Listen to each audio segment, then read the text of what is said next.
आधी रात में भोली सास का डरावना सीक्रेट। शादी का घर है, चारों तरफ गेंदे के फूलों की महक और ढोलक की थाप गूंज रही है। आज पार्वती के जुड़वा बेटों की बारात निकलने की तैयारी हो रही है, लेकिन पार्वती एक कोने में गुमसुम खड़ी है। तभी उसकी जेठानी रामेश्वरी उसे आवाज देती है। अरे ओ पारो, कहाँ मर गई तू? आज तेरे दोनों बेटों की बारात है और तू अभी तक घूंघट डाले यहाँ कोने में छिप कर बैठी है। आई ताई जी, वो लड़कों की सेहरा बस वही देख रही थी। देख, ये रही तेरी होने वाली दोनों बहुएं के मायके से आई शगुन की पोटली। इसमें कीमती जेवर और रेशमी साड़ियां हैं। शहर की लड़कियां हैं, बड़े खानदान से हैं। मुझे लगता है ये सामान तू संभाल नहीं पाएगी। तू तो इतनी भोली है, कहीं भूल भाल गई तो? नहीं भाभी, आप तो जानती हैं हम तो बस घर के काम ही देख पाते हैं। आप ही रख लीजिए ना। देख पारो, यही तो तेरी समस्या है, हमेशा दबी दबी सी रहती है। खैर, मैं ही रख लेती हूँ अपनी तिजोरी में। रामेश्वरी सारा सामान समेट कर ले जाती हैं। पड़ोस की कुछ औरतें कोने में खड़ी होकर बातें कर रही हैं। है भगवान, ऐसी भोली सास किसी को ना दे। बेचारी अपने होने वाली बहुओं का शगन भी जिठानी को सौंप दिया। अरे पारो तो बस नाम की सास है, पूरे घर में रामेश्वरी का ही सिक्का चलता है। बेचारी अंदर ही अंदर घुटती रहती है। शादी होने के बाद दोनों नई बहुएं शालू और रागिनी घर में कदम रखती हैं। सब थक कर सो चुके हैं, लेकिन पार्वती अभी भी घूंघट में अपने कमरे के बाहर टहल रही है। माँ जी, आप भी आराम कर लीजिए। दोनों भैया और उनकी बहुएं अपने कमरे में चली गई हैं। आप क्यों परेशान हो रही हैं? नहीं बेटा, वो तुम लोग थक गए होगे ना, तुम जाकर सो जाओ। हमें बस जरा सी हवा चाहिए। सभी सोने चले जाते हैं। रात के 12 बजे हैं। हॉल में लगी बड़ी एंटीक घड़ी की पेंडुलम हिल रही है। टिक टिक की आवाज गूंज रही है। ठीक 12 बजते ही घड़ी जोर से बजती है, टिंग टिंग टिंग। तभी नई बहू रागिनी हाथ में खाली बोतल लिए अपने कमरे का दरवाजा धीरे से खोलती है। उफ, बहुत प्यास लगी है। विदाई की आपाधापी में कमला दीदी कमरे में पानी रखना ही भूल गई। रसोई से ही जाकर लाना पड़ेगा। रागिनी आगे बढ़ती है। अचानक सामने वाली दीवार पर एक लंबी धुंधली परछाई रेंगती हुई दिखाई देती है। परछाई किसी लंबे घूंघट वाली औरत की है, जो बिना कोई आवाज किए पैर घसीटते हुए दरवाजे की तरफ बढ़ रही है। रागिनी कांप जाती है और एक खंबे के पीछे छिप जाती है। ये इस वक्त कौन घूम रहा है घर में इतनी रात को? कहीं चोर तो नहीं? घूंघट वाली रहस्यमयी परछाई बिना कोई आवाज किए दरवाजे का कुंडा खोलती है और बाहर अंधेरे में गायब हो जाती है। रागिनी का दिल जोर से धड़कने लगता है। वो डरते डरते खंबे से बाहर आती है और दरवाजे की तरफ बढ़ती है, पर तभी उसका पैर फर्श पर पड़ी किसी चीज से टकरा जाता है। अरे, ये फर्श पर क्या गिरा है? रागिनी उसे उठाती है। चांद की रोशनी में देखते ही उसकी आंखें फटी की फटी रह जाती हैं। ये तो वही लाल रंग की शगुन की पोटली है जो दिन में ताई जी अपनी तिजोरी में रखने के लिए ले गई थी। ये यहाँ फर्श पर क्या कर रही है? और इसके ऊपर ये गीले चटक निशान कैसे हैं? जैसे किसी ने इसे खून सने हाथों से छुआ हो। रागिनी डर के मारे उस पोटली को वहीं गिरा देती है। तभी अचानक पीछे अंधेरे से एक ठंडी उंगली रागिनी के कंधे को छूती है। रागिनी खौफ से चीखने ही वाली होती है कि पीछे कोई उसका मुंह कसकर बंद कर देता है। वो उसकी जुड़वा बहन शालू है। दीदी चुप करो, मैं हूँ शालू। तुम इतनी रात को यहाँ क्या कर रही हो और तुम इस तरह कांप क्यों रही हो? शालू, तूने तो मेरी जान ही निकाल दी थी। नीचे देख, इस पोटली को देख। ये वही शगुन के जेवर है जो ताई जी ले गई थी। और अभी मैंने किसी को देखा, कोई लंबा घूंघट काढ़े बिना कोई आवाज किए घर का दरवाजा खोलकर बाहर ताई जी के सोने घर की तरफ गया है। क्या ताई जी का घर? पर वो तो बाहर से बंद करके अपने बड़े घर चली गई थी ना दीदी। मुझे बहुत डर लग रहा है दीदी। इस पोटली पर ये लाल रंग, ये सचमुच खून है क्या? मुझे नहीं पता शालू, लेकिन अगर कोई चोर या लुटेरा घर में घुसा है तो हमारे पति और पूरा परिवार खतरे में है। हमें देखना होगा कि वो घूंघट वाली परछाई बाहर कहाँ गई है। चल, दबे पांव देख कर आते हैं। दीदी मत जाओ, चलो कमरे में छिप जाते हैं। नहीं शालू, दरवाजा खुला है। अगर हम अभी नहीं गए तो वो अंदर आकर हम सबको नुकसान पहुंचा सकता है। चल। दोनों बहुएं खौफ से कांपती हुई दबे पांव दरवाजे से बाहर कदम रखती हैं। बाहर उमस भरी काली रात है और अंधेरे में उनके अपने कदमों की आहट भी डरा रही है। बगल में ताई जी का सुनसान आंगन दिखाई दे रहा है, जहां से किसी के बड़बड़ाने की बेहद अजीब और पत्थरों के टकराने की खटखट की आवाज आ रही है। दीदी दीदी, अंदर मत देखो, कोई बहुत भारी आवाज में बोल रहा है। चलो ना वापस पुलिस को फोन करते हैं। चुप कर शालू, अगर चोर हुआ तो आवाज सुनकर हमें पकड़ लेगा। सुन, ध्यान से सुन कि वो क्या कह रहा है। रामेश्वरी, बहुत घमंड है ना तुझे अपनी इस तिजोरी पर। देख, आज तेरी तिजोरी का ताला भी खुला है और ये चाबियां भी मेरे पैरों के नीचे हैं। दीदी, ये आवाज कितनी डरावनी और मर्दानी सी है। पर इस घर में ताई जी का नाम लेकर उन्हें कौन धमकी दे रहा है? चोर ताई जी को कैसे जानता है? मुझे नहीं पता, पर चोर हो या कोई और, सुबह सबको सबूत दिखाना पड़ेगा। मैं बिना फ्लैश के चुपके से वीडियो बनाती हूँ। रागिनी जैसे अपने मोबाइल का कैमरा ऑन करके दीवार की ओर से थोड़ा आगे बढ़ती है, अचानक देखती है कि दिए की पीली रोशनी में एक साया खड़ा है। उसके एक हाथ में ताई जी की तिजोरी की चाबियां हैं और वो साया पैर पटक पटक कर दिए के चारों तरफ घूम रहा है।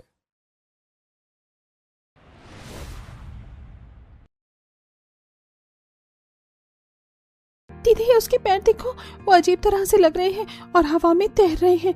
भागो यहाँ से, ये कोई चोर नहीं है, ये कोई। शालू, मोबाइल को क्या हो गया? ये स्क्रीन देखो। रागिनी के मोबाइल की स्क्रीन अजीब तरीके से ग्लिच करने लगती है। शालू, भागो, उसने हमें देख लिया है, भागो। दोनों बहुएं बेतहाशा पीछे मुड़कर अपने घर के खुले दरवाजे की तरफ भागती हैं और अपने कमरे में जाकर दरवाजा बंद करके बैठ जाती हैं। अगले दिन सुबह रागिनी और शालू रात के खौफ की वजह से सो नहीं पाई हैं। उनकी आंखें सूजी हुई हैं। तभी रसोई से बर्तन गिरने की खटपट की आवाज आती है। दोनों डरकर रसोई की तरफ भागती हैं। वहां सास पार्वती सिर पर लंबा घूंघट किए कांपते हाथों से चाय की केतली उठा रही हैं।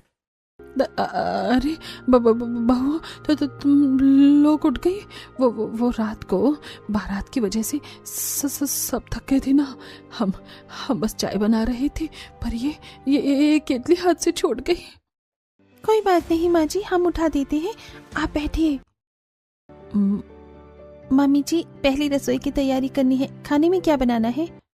अरे अभी ताई जी आती होंगी, वो जो कहेंगे वो वही बनेगा।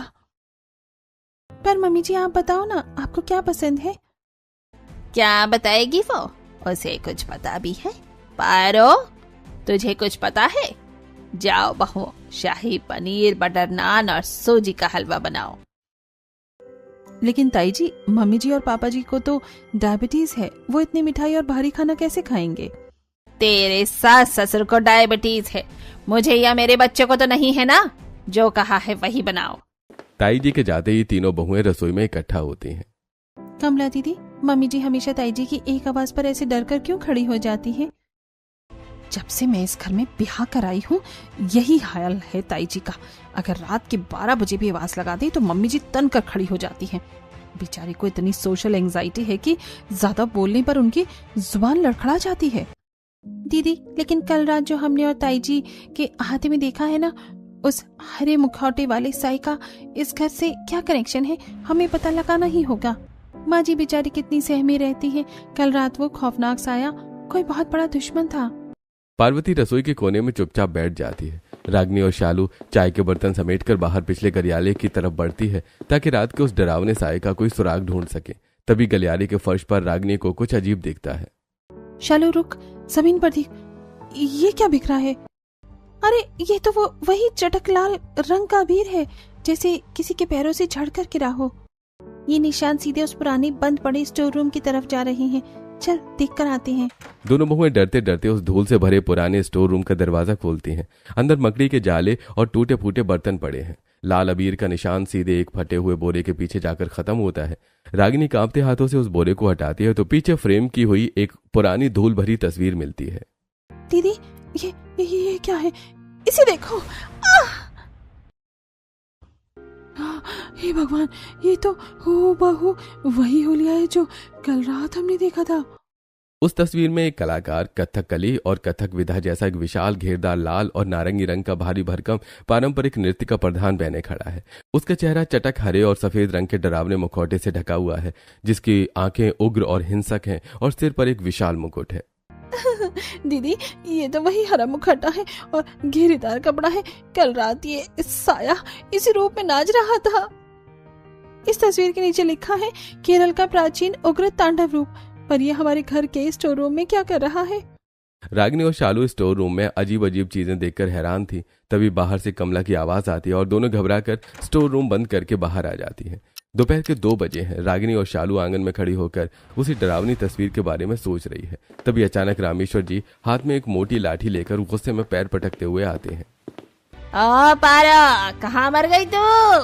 अरे जरा बाहर आ कमीनी। पार्वती रसोई से दौड़ती हुई आती है। उसका घूंघट काफी लंबा है और वो बुरी तरह से कांप रही है। आई भाभी जी, क्या हुआ भाभी जी? कल रात मेरी तिजोरी का ताला टूटा हुआ है। बहुओं के शगुन की पोटली गायब है। तेरे इस घर में कोई चोर छुपा है पारो। दीदी, ताई जी सच कह रही हैं। कल रात वो लाल नारंगी साया चोरी था जो तिजोरी की बात कर रहा था। लेकिन वो अजीब तांडव वाला रूप, वो तस्वीर, कुछ तो बहुत बड़ी मिस्ट्री है। अगर शाम तक चोर का पता नहीं चला तो पुलिस बुलाकर इस घर के चप्पे चप्पे की तलाशी दिलवाऊंगी। रामेश्वरी गुस्से में लाठी पटकती हुई बाहर चली जाती है। पार्वती फर्श पर बैठ जाती है और बुरी तरह से रोने लगती है। तभी बड़ी बहू कमला अपने कमरे से बाहर आती है और अपनी सास को रोता देखकर दौड़ती है। माँ जी, क्या हुआ? ताई जी क्यों चिल्ला रही थी? आप नीचे क्यों बैठी हो? हे भगवान, ये क्या हो गया? भाभी की तिजोरी टूट गई। वो पुलिस बुलाएंगे। हम कहाँ जाएंगे? माँ जी, आप रोइए मत। कमला दीदी, आप माँ जी को कमरे में ले जाकर आराम कराइए, हम सब देख लेंगे। कमला रोती हुई सास पार्वती को संभालकर उनके कमरे में ले जाती है। थोड़ी देर बाद रागिनी और शालू दबे पांव वहां बड़ी बहू कमला के कमरे में दाखिल होती हैं और दरवाजा अंदर से बंद कर लेती हैं। तुम दोनों का चेहरा इतना सफेद क्यों पड़ा है? क्या बात है? तुम लोग मुझसे कुछ छुपा रही हो क्या? कमला दीदी, कल रात कोई साधारण चोर नहीं आया था। कल रात इस घर में भयानक रूहानी साया घूम रहा था। क्या बकवास कर रही हो तुम दोनों? नई ब्याह कर आई हो, शादी का घर है, कोई वहम हुआ होगा तुम लोगों को। नहीं दीदी, हमने अपनी आंखों से देखा। उसने डरावना हरा मुखौटा और अजीब घेरदार लाल नारंगी कपड़े पहने थे। वो हवा में पैर पटक कर नाच रहा था। ये देखो दीदी, हूबहू यही रूप था उसका हुलिया ऐसा ही देख रहा था। ये तस्वीर हमें पिछले पुराने स्टोर रूम के कबाड़ से मिली है। हे भगवान, ये हरा मुखौटा और मुकुट, ये तस्वीर तो केरल के किसी उग्र तांडव की लगती है। पर ये हमारे कबाड़ खाने में क्या कर रही है? और तुम कह रही हो कि ऐसा ही साया रात को घूम रहा था? हाँ दीदी, ताई जी की तिजोरी इसी साये ने तोड़ी है और वो ताई जी का नाम लेकर उन्हें धमकी दे रहा था। हमें बहुत डर लग रहा है। तुम लोग चुप हो जाओ। माँ जी बहुत भोली हैं। अगर उन्हें इस रूहानी साये के बारे में पता चला तो वो डर के मारे मर जाएंगी, और अगर ताई जी को भनक लगी तो वो पूरे घर को बर्बाद कर देंगी। आज रात मैं भी तुम दोनों के साथ जागूंगी। देखते हैं कौन है वो। शाम के 7:30 बजे आंगन में मध्यम पीली लाइट जल रही है। तीनों बहुएं रसोई में खाना बनाने के साथ रात की प्लानिंग कर रही हैं। तभी पार्वती लंबा घूंघट काढ़े हाथ में पूजा की थाली लिए बहुत ही दबे पैर रसोई में आती हैं। उसकी उंगलियां बुरी तरह कांप रही हैं।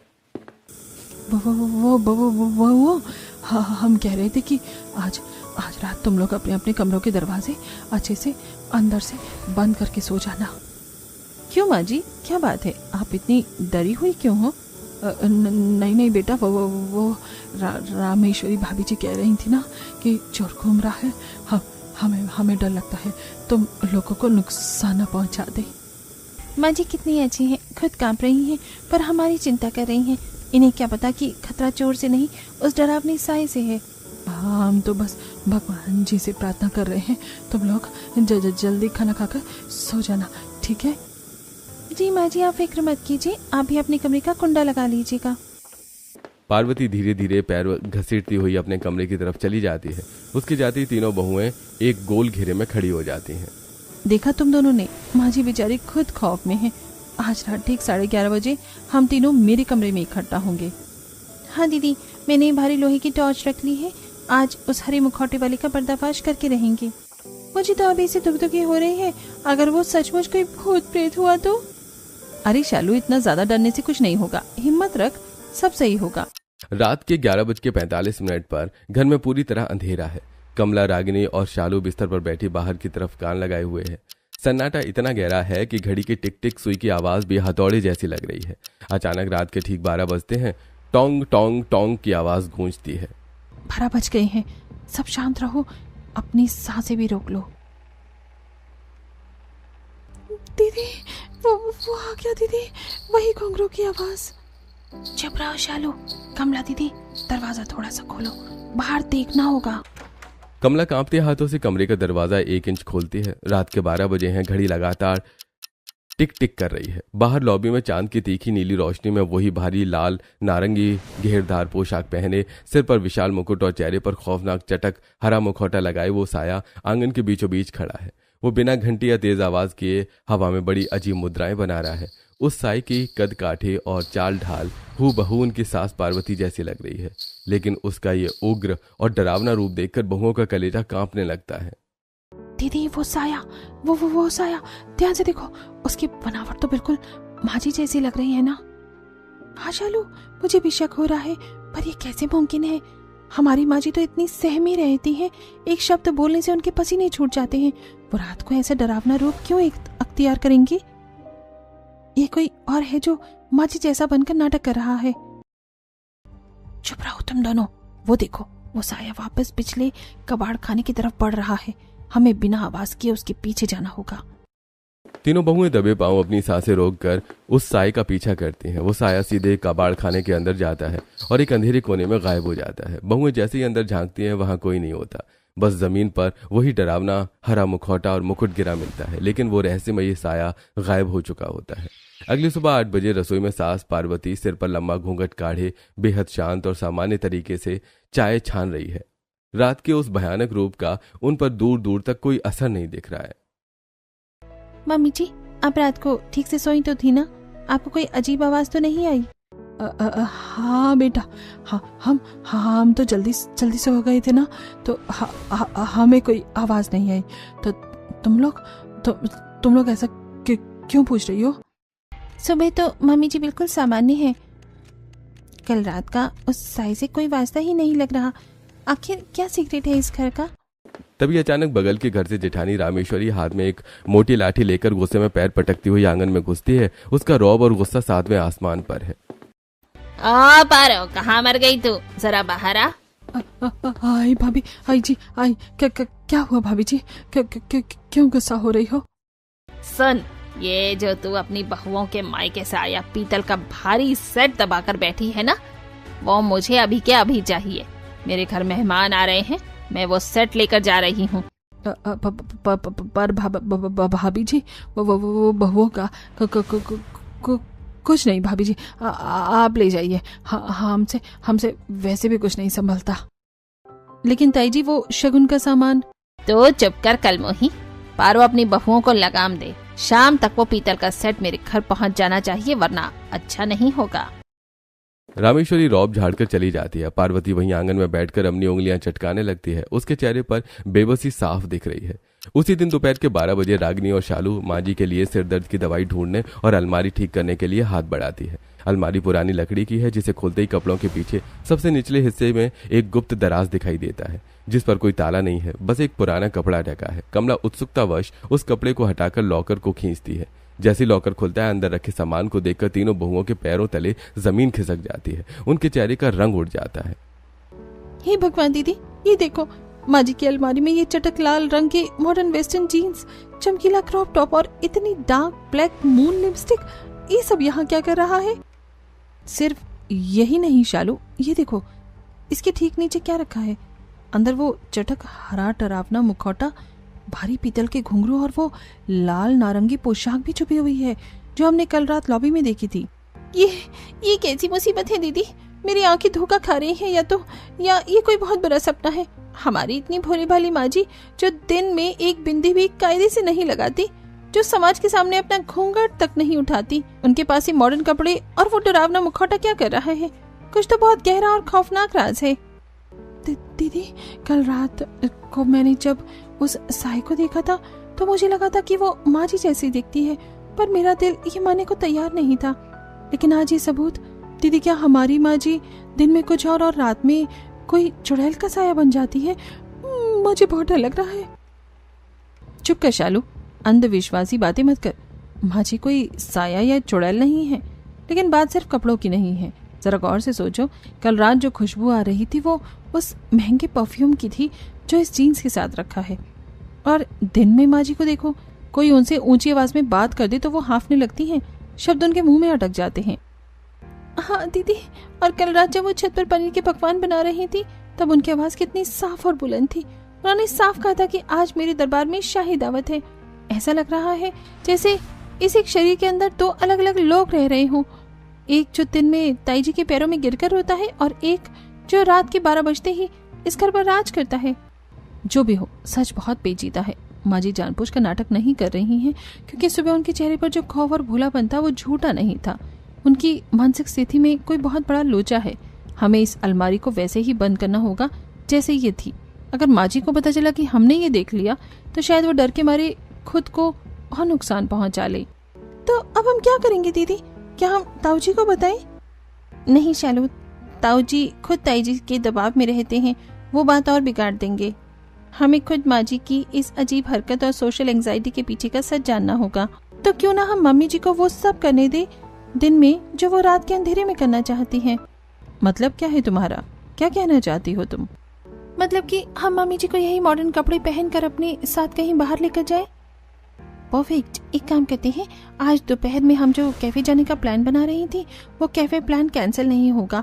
हम अपने साथ मम्मी जी को भी लेकर चलेंगे, वो भी मॉडर्न कपड़े पहनाकर। हाँ, और उन्हें इस भीड़ में ले जाकर नोटिस करेंगे कि उनका दिमाग अजनबियों के सामने कैसे रिएक्ट करता है। कमला अलमारी को धीरे धीरे बंद कर देती है। तीनों बहुएं एक दूसरे का हाथ थामती हैं। उसी दिन दोपहर के 3 बजे कैफे में तेज इंग्लिश पॉप म्यूजिक बज रहा है।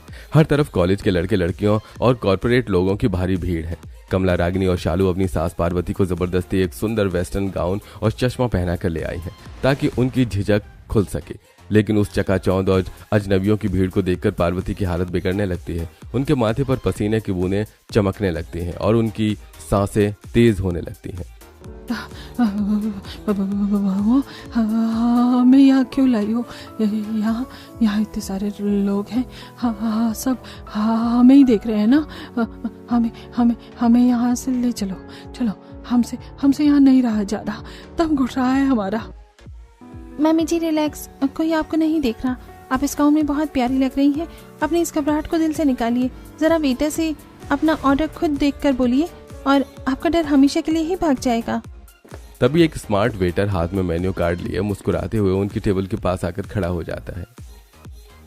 गुड आफ्टरनून मैम, आप ऑर्डर में क्या लेना पसंद करेंगी? वेटर को अपने बिल्कुल पास खड़ा देखकर पार्वती के चेहरे पर खौफ छा जाता है। वो टेबल के नीचे अपने ही हाथों की उंगलियों को बुरी तरह से मरोड़ने लगती है। वो बोलने के लिए मुंह खोलती है लेकिन शब्द उसके गले में ही अटक जाते हैं। चाय मतलब कॉफी। जी मैम, हॉट कॉफी या कोल्ड कॉफी?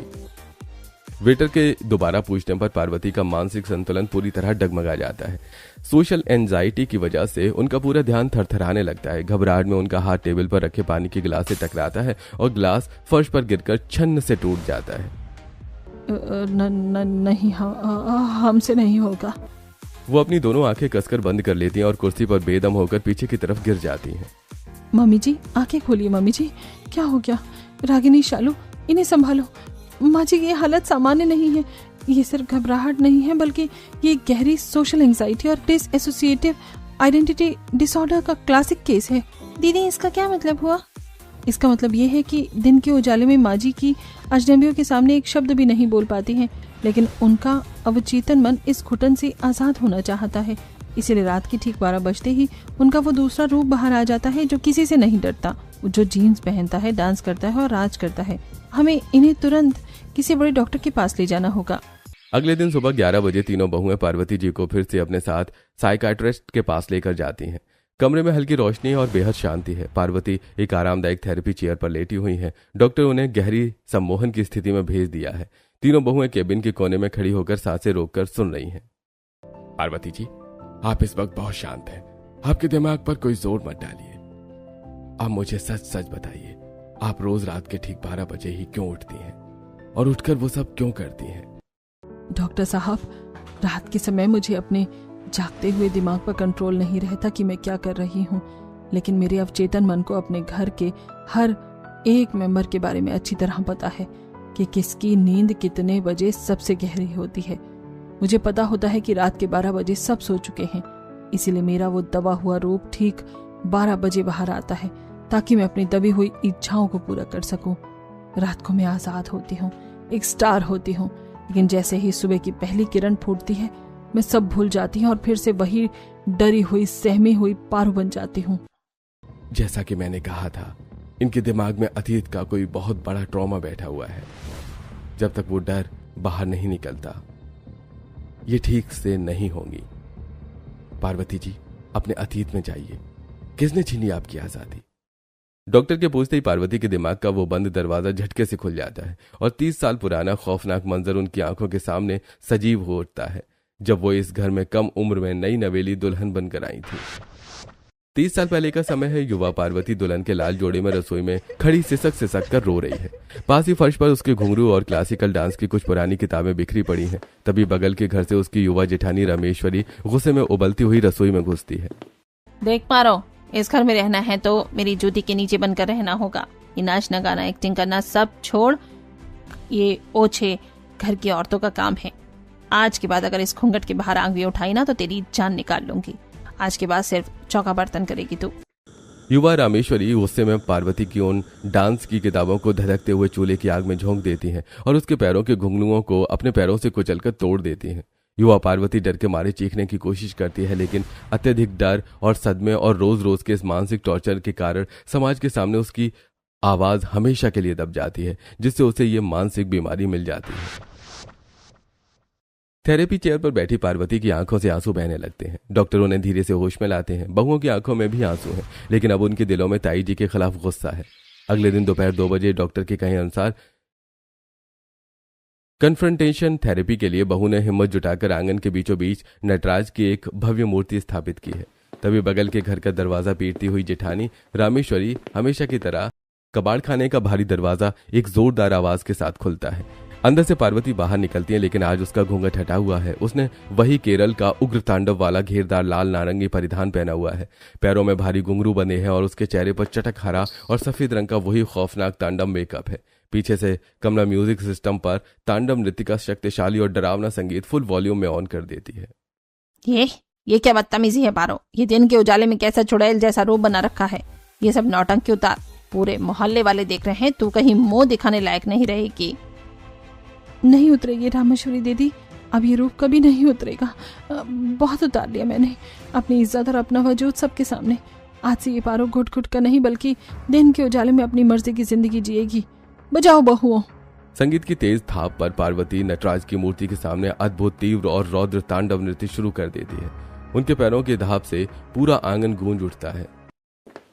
रामेश्वरी का घमंड चूर चूर होने लगता है। वो बौखलाकर पार्वती को थप्पड़ मारने के लिए लाठी और हाथ उठाती है। तेरी इतनी हिम्मत? रुक, मैं अभी लाठी से तेरी ये चर्बी उतारती हूँ। इससे पहले कि रामेश्वरी का हाथ पार्वती तक पहुंचता, रागिनी और शालू आगे आकर पूरी मजबूती से रामेश्वरी का हाथ हवा में ही दबोच लेती हैं और उसकी लाठी छीनकर फेंक देती हैं। बस ताई जी, बहुत कर लिया अत्याचार आपने। आज हमारी माँ जी की जो मानसिक हालत है वो सिर्फ और सिर्फ आपकी इस लाठी और आपके टॉर्चर की वजह से है। हमारे पास डॉक्टर की मेडिकल रिपोर्ट्स हैं और वो सारे सबूत हैं जो ये साबित कर देंगे कि आपने सालों तक इनके साथ क्या किया है। अगर आपने इन पर हाथ भी उठाया तो सीधे जेल की हवा खाएंगी। रामेश्वरी देवी, आज के बाद अगर इस घर में मेरे किसी सामान पर, मेरी बहुओं पर या मेरी कला पर आंख भी उठाई ना तो मुझसे बुरा कोई नहीं होगा। आज से मैं कोई असहाय या डरपोक पारो नहीं बल्कि इस घर के असली मालकिन हूँ। रामेश्वरी पार्वती का ये कड़क, निडर और शक्तिशाली रूप देखकर अंदर से बुरी तरह कांप जाती है। उसे अपनी बदनामी और पुलिस का डर सताने लगता है। वो तुरंत उल्टे पैर अपने बगल वाले घर में भाग जाती हैं और दरवाजा बंद कर लेती हैं। इसी बीच पार्वती के पति भी वहां आ जाते हैं। मुझे माफ कर दो पार्वती, मैं अपने किए पर शर्मिंदा हूँ। मैं तुम्हें भाभी का गुलाम बनाकर रखा। पार्वती जी के मन से रामेश्वरी जी का डर हमेशा के लिए खत्म हो जाता है और कुछ महीने के बाद सुबह 9 बजे एक नए और बड़े डांस इंस्टीट्यूट के बाहर फूलों की तोरण और रिबन बंधा हुआ है। अरे शालू, रागिनी, कमला, जल्दी आओ बेटा, शुभ मुहूर्त निकला जा रहा है। आज हमारे इस डांस इंस्टीट्यूट की ओपनिंग है। तुम तीनों ने अभी तक थाली की आरती की तैयार नहीं की है क्या? आ गए माँ जी, आ गए।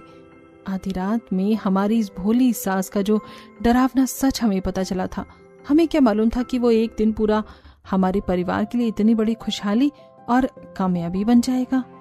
तीनों बहुएं अपनी सास पार्वती को गर्व से गले लगा लेती हैं। लेकिन दोस्तों, क्या आपको भी लगता है कि समाज में रामेश्वरी जैसी औरतें किसी मासूम का हुनर और मानसिक संतुलन इस कदर बर्बाद कर सकती हैं? क्या ये कहानी का अंत था, या इसके बाद जेठानी रामेश्वरी ने बदला लेने के लिए क्या नई चाल चली?